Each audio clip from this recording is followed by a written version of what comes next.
की खोज में भटके जीव दिन रैन। सतगुरु की अनुकंपा बिन कवन पावे चैन। निस दिन जिनकी वंदना करते शीस महेश। सो निर्गुण सगुण भये हरने जगत कलेश। परम पुरुष गुरुदेव जी शाश्वत शांति निधान। बार बार दंडवत करूं सकल सुखों की खान। बोलिए प्रेम से श्री सद्गुरुदेव महाराज की जय। श्री सच्चिदानंद भगवान की जय।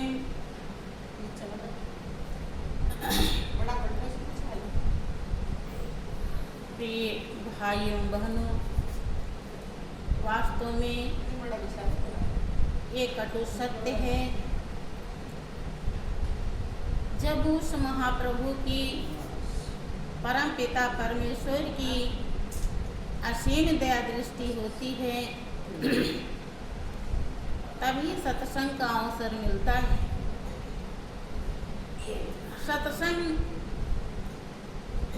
एक ऐसा गंगा है जो जीवन को नख से लेकर चोटी तक निर्मल और पावन बना देता है। लेकिन सत्संग मिल जाए, सत्संग की प्राप्ति हो जाए, तभी ऐसा संभव होता है। हमेशा सुनते हैं कि मनुष्य की जिंदगी बड़े भाग्य से मिली। हर महापुरुष जितने भी इस दुनिया में आए हैं, सभी ने मनुष्य जीवन को भाग्यशाली बताया। इसके पीछे बहुत बड़ा रहस्य है। जैसा लोग दुनिया में समझते हैं कि खूब खा लें, खूब पहन लें, खूब घूम लें, मनुष्य की ज़िंदगी मिली है, खूब ऐसा आराम कर लें, इसके विपरीत जीवन की सच्चाई जो सत्संग से पता चलता है और तब ये जीवन भाग्यशाली कहलाता है। वो क्या है? जिसके लिए हमारी आत्मा बेचैन है, प्यासी है, जो सदियों से भटकने के कारण वो नहीं मिल पाया। भगवान राम भी इस बात की पुष्टि करते हैं कि बड़े भाग्य मानुष तन पावा और सुर दुर्लभ सब ग्रंथन गावा। ये प्रजावासी जब उन्होंने देखा कि हमारे अयोध्यावासी प्रजावासी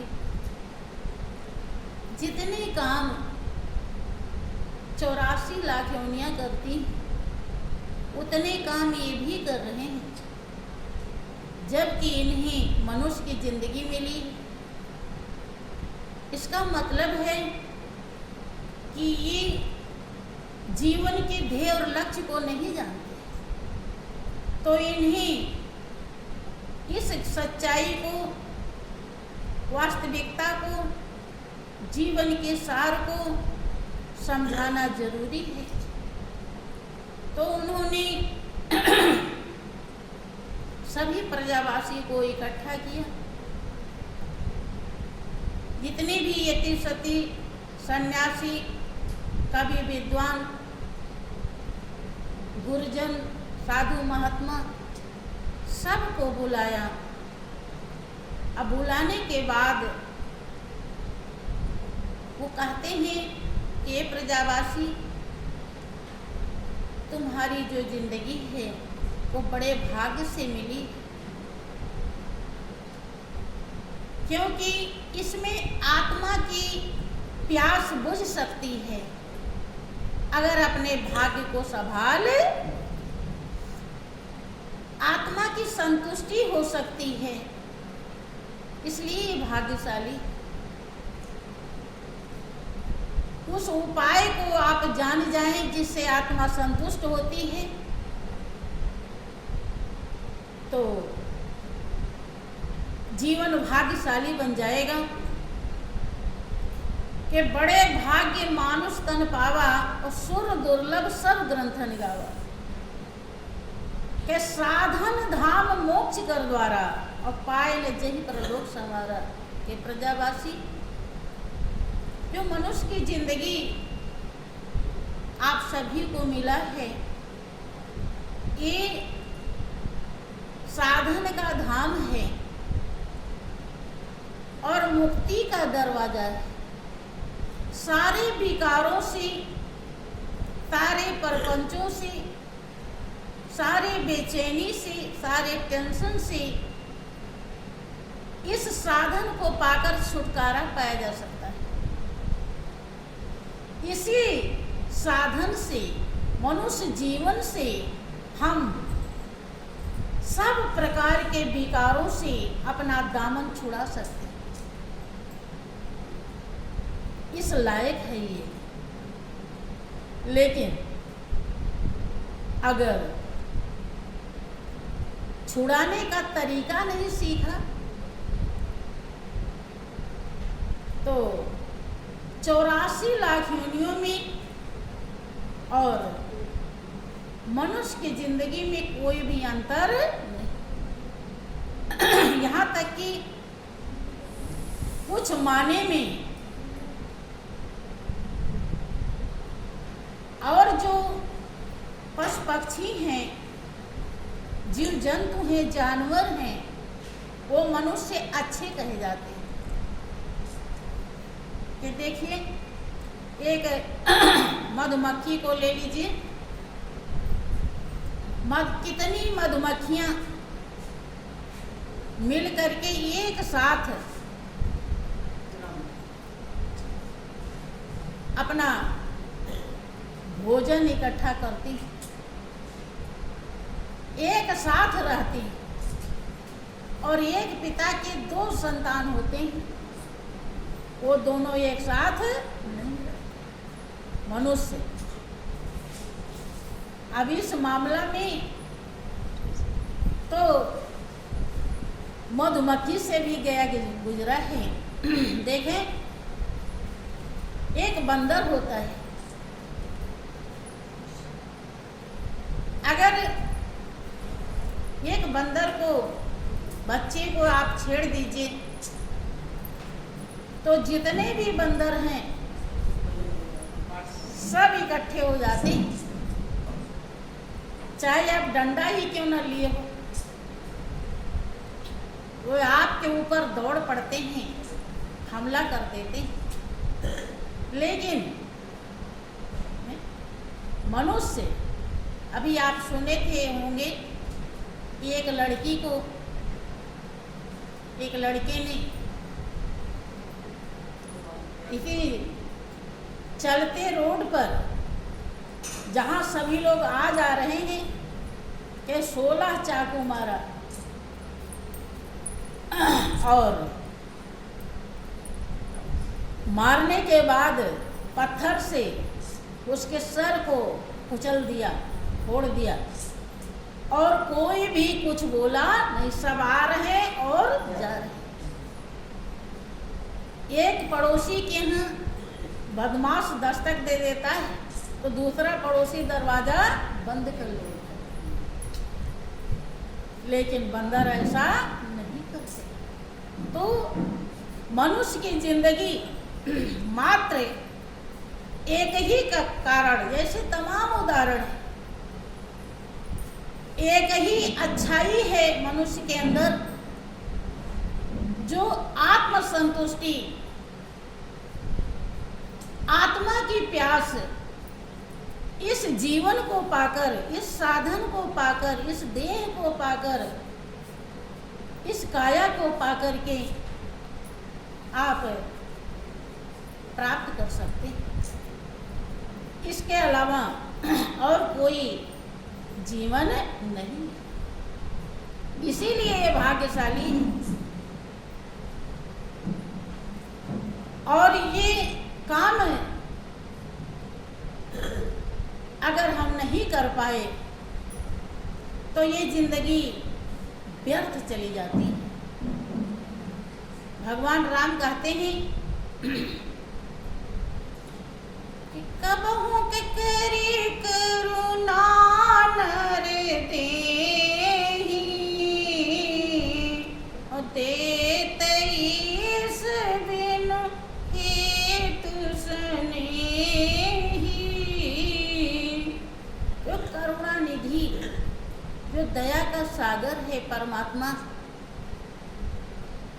जब हम जीवन में चूक कर डालते हैं, अपनी आत्मा का हनन कर डालते हैं, उसे अधोगति में पहुंचा देते हैं, तब सभी महापुरुष कहते हैं, सबका अनुभव है, दावा है कि हमारी आत्मा फिर 84 लाख योनि में भटकती है, जिसे भोगने के लिए 3.5 करोड़ वर्ष लगता है, और उसमें इतने दुख हैं जिसका व्याख्या नहीं किया जा सकता। उस दुख से दुखी आत्मा अपने सारे समय को किसी तरीके से पूरा करती है। तब मालिक को जब दया आ जाती है, तरस आ जाती है, दुख झेलते झेलते अथाह दुख जब आत्मा को मिल जाता है, तब वो परमपिता परमेश्वर फिर मनुष्य की जिंदगी प्रदान कर देता है। इसीलिए सभी महान पुरुषों ने यही समझाया कि ये जीवन ऐश आराम के लिए नहीं, ये जीवन त्याग और बलिदान के लिए। क्योंकि अभी वो आप सुनते हैं वो प्रसंग कि कोई सियार था जो जंगल में रहता था। संजोग से एक दिन वो गांव के किनारे आ गया, और गांव में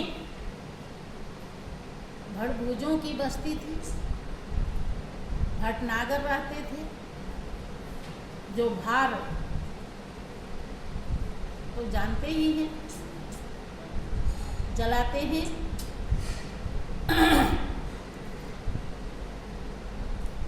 चावल चना सब भूनने के लिए।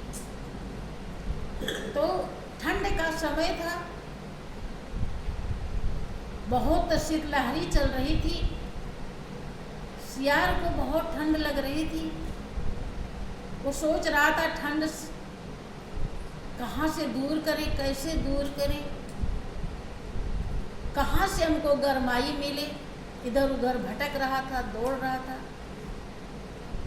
संजोग से उसे वो भट्ठी दिखाई पड़ गई भड़भूजों की। जब उसमें गया तो बहुत उसको, हाँ, क्योंकि वो आग तो बुझ गई थी लेकिन राख गरम थी, तो जब उसमें घुसा वो तो बहुत आराम उसे लगा और बड़े चैन से सोया। जब सोया तो उसे ऐसी नींद आ गई कि उसे होश ही नहीं कि मैं कौन हूँ और मैं कहाँ रहता, कहाँ रहना चाहिए। इस रहस्य को ही भूल गया और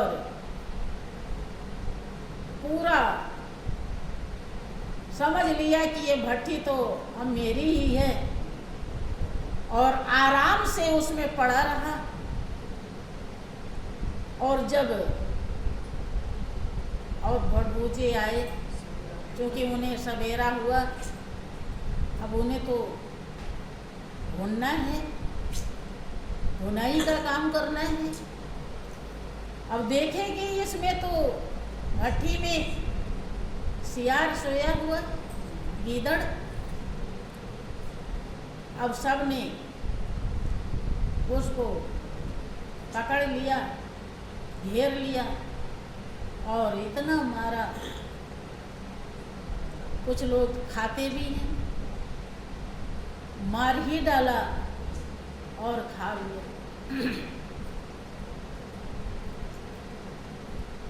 कितनी चूक करी, थोड़ी सी गौर करें, थोड़ा सा सुख लेने के चक्कर में पूरी जिंदगी चली गई। कितना कष्ट, सुख तो थोड़ा सा लिया है? जैसे लोग सुबह उठते नहीं, बहुत लोग 8 बजे तक सोए रहते, सुबह नहीं उठते। चलो नई उम्र है, बीमारी कम घेर रही, जब और उम्र बढ़ती है बीमारी बन जाती है, तो जितना 8 बजे तक सोए हैं सब कसर एक ही बार में निकाल लेते और इतना बुरा हो जाता है। ये सुबह ब्रह्म मुहूर्त में नीति कहती है कि उठ जाना चाहिए, कुछ नहीं जानते हैं तो राम, गिरधारी, मुरारी, बनवारी, ये तो सब कोई जानता है। कुछ ही नाम बैठ करके थोड़ी देर प्रभु को याद कीजिए, फिर घूमिए। हर प्रकार की हवा सुबह चलती है, ऑक्सीजन अच्छा मिलता है, स्वास्थ्य के लिए लाभदायक होता है। लेकिन लोग बहुत कम ही उठते हैं, इस लाभ को लेते नहीं और पड़े रहते हैं बिस्तर पे। उनके मन में ख्याल रहता है कि क्या जरूरत है उठने की, पैसा है, अमीर आदमी हैं हम, है? उठना तो उसके लिए जरूरी है जो गरीब हो, जिसके कुछ ना हो। लेकिन सब हिसाब परमात्मा चुकता कर लेता है, इकट्ठे जितना आराम लिए रहते हैं। यही बात ये पूरे जिंदगी के लिए लागू होता है बहनों। उस गीदड़ ने जरा सी सुख के चक्कर में पूरा जीवन गंवा दिया। कहाँ जरा सा वो गरमाई, भाई ठंड से ही बेचैन रहता, लेकिन क्या मर नहीं जाता? सुबह तो धूप निकल जाती। लेकिन चलो ठीक है, आराम ले लिया, कोई दिक्कत नहीं, आया, अगर आराम मिल गया तो कोई परेशानी नहीं, लेकिन उसे इस बात को नहीं भूलना चाहिए कि ये भट्ठी किसी और की है और वो हमसे कई गुना बलवान है। ये मेरी कुछ नहीं, गरमाई मिल गई तो ठीक, कि हमें सुबह होते ही दिन निकलने से पहले इस भट्टी से निकल जाना चाहिए और जंगल में जाके छुप जाना चाहिए। अगर इस बात को नहीं भूला होता तो अपना जीवन नहीं गंवाता। इस बात को भूल जाने के कारण अपना जीवन जो उसने सुख लिया, इस दुख के सामने वो ऊंट के मुंह में जी रहा है या नहीं? ऐसे ही भाइयों बहनों, जिस आनंद के लिए हमारी आत्मा प्यासी है,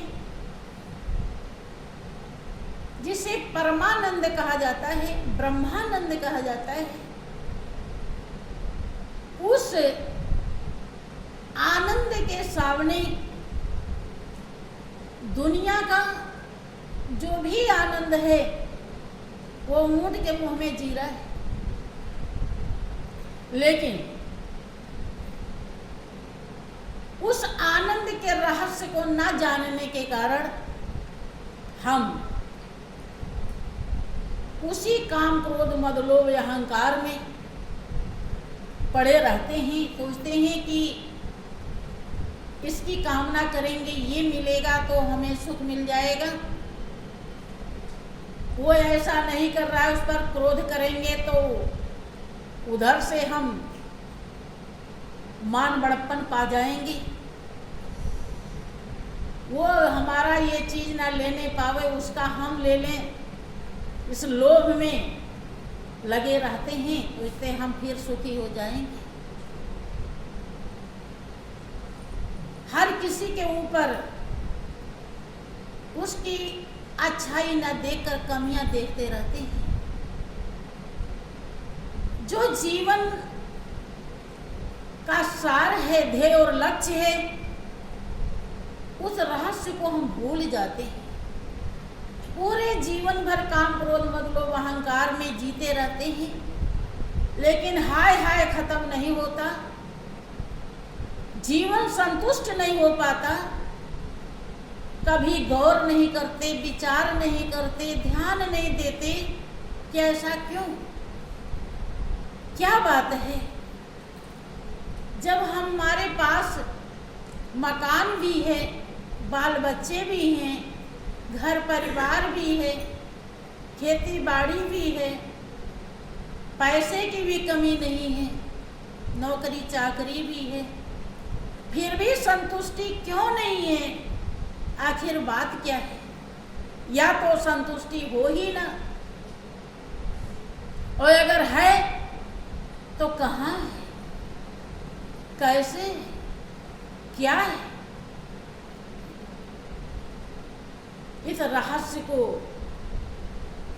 भूले हुए रहते हैं, और भूले हुए रहने के कारण जो मालिक ने दया करके, कृपा करके मनुष्य की जिंदगी बख्शी है,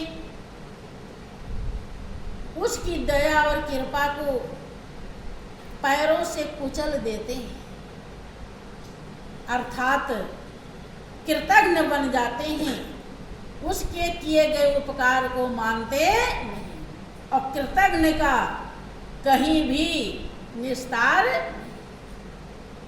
कहीं भी भलाई नहीं है, उसका लोक और परलोक दोनों बिगड़ जाता है। भाइयों बहनों, संत महान पुरुष बहुत बड़े परमार्थी होते हैं, वो अपनी आत्मा पर दया किए होते हैं, इसीलिए वो दयालु होते हैं, वो भलाई करना जानते हैं, और इसीलिए नाना प्रकार से उपाय करते हैं कि कैसे भी मनुष्य के अंदर मानवता आ जाए, आदमियता आ जाए और इंसानियत आ जाए। क्योंकि वो दया और धर्म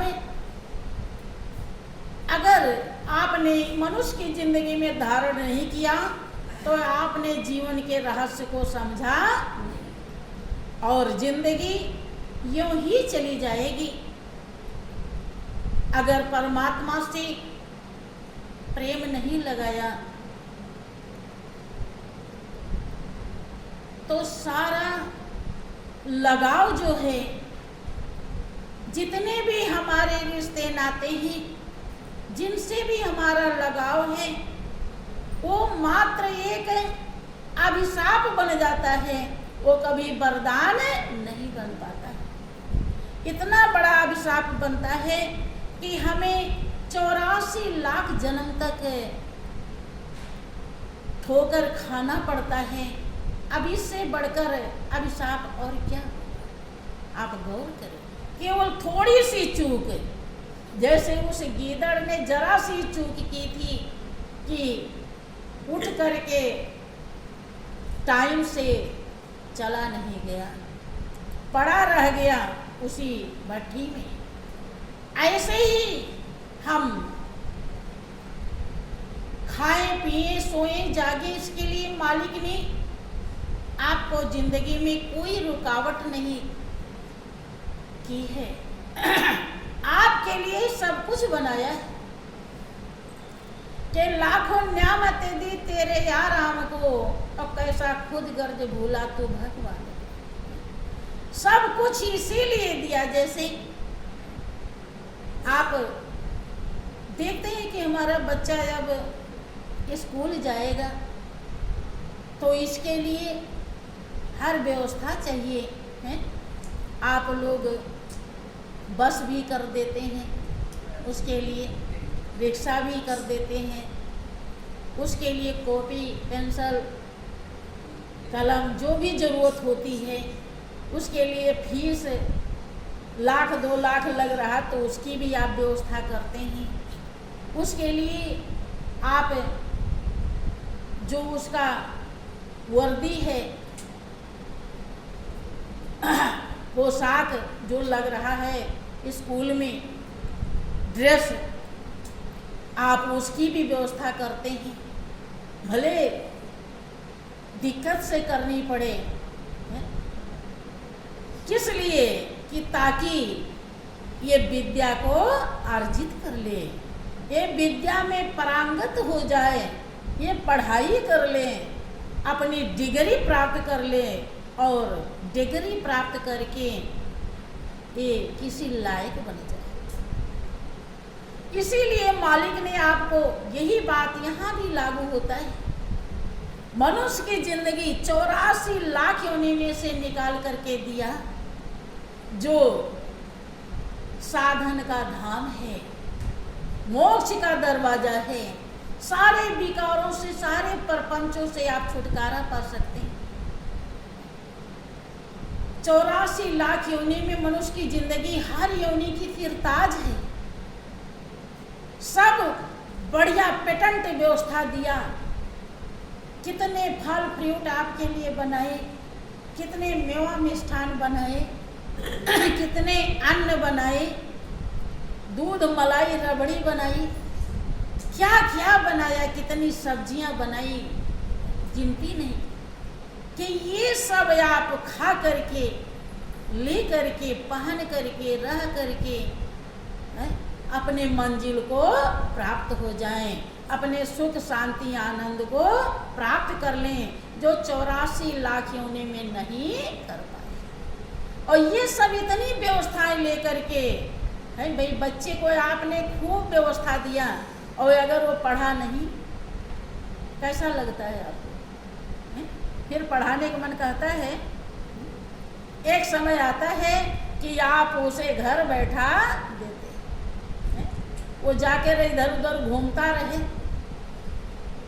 सिनेमा पिक्चर हॉल में जाए, इधर उधर दौड़े, पढ़ाई ना करे।